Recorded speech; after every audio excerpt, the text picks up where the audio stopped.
Hello, everybody. Welcome back to Young Adults Home Groups. I have no special guest tonight, except Tom is here, but he's on the other side of the camera, so you can't see him.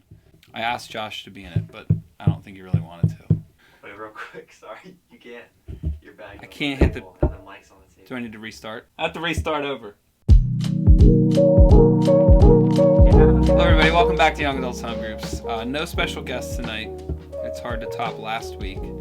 But we are glad that you are back, and tonight we are going to be looking at Numbers chapter 21 together, just a little section from verse 4 down to verse 9, but pretty famous story, famous because Jesus actually references this story in John 3, so I give you those scriptures to look at as well. And of course I brought back in the 1 Corinthians 10 scriptures because they reference this story as well. So short story, maybe a short incident, but the kind of thing that gets picked up again through scriptures, which tells us that there's some significance here. And of course the significance of the story is not just in the event that happens where the Israelites complain again, and this time face the wrath of God. So I have a question there about thinking through the difference between the wrath of Moses that we looked at last week and the wrath of God that we look at this week. Or at least maybe not the wrath, but maybe we could call it the discipline of God. What's the difference between those two things, and how does the discipline of God work here? So you could think about that. Also, the section in John 3 is important because Jesus tells us that there's more going on here in the lifting up of the serpent than simply a miracle to heal the Israelites.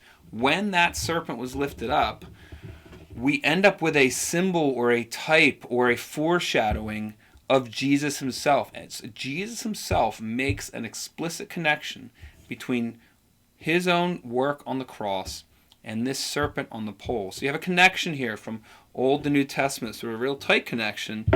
And I ask a couple questions for you to think through that, because this is one of those stories that can help us think about what it means to believe in Jesus, and how does what happened with the Israelites, specifically when they were told to look at the serpent, how does that illustrate for us, part at least, of what it means to believe in Christ?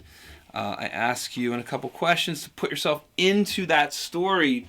Think about if you had a friend who was dying of a snake bite in the middle of that scene, and for some reason would not look at, or didn't want to, or wasn't interested in, or couldn't, maybe because of the way they felt, look at the serpent on the pole, how would you try to convince them?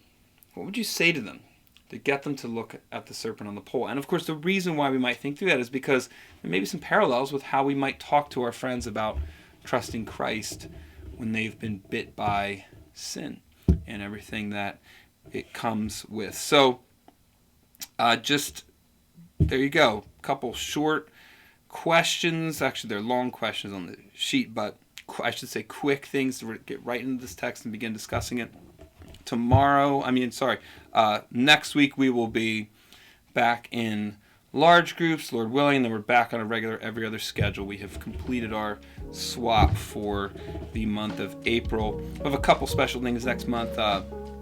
Pastors' Conference is coming up, so there might be a few home groups that aren't meeting, and then we have Memorial Day. I think we're going to do our usual picnic sort of thing out on the front field this summer. Can you believe we're getting close to summer again? But we are. So God bless you. Have a great discussion, and enjoy.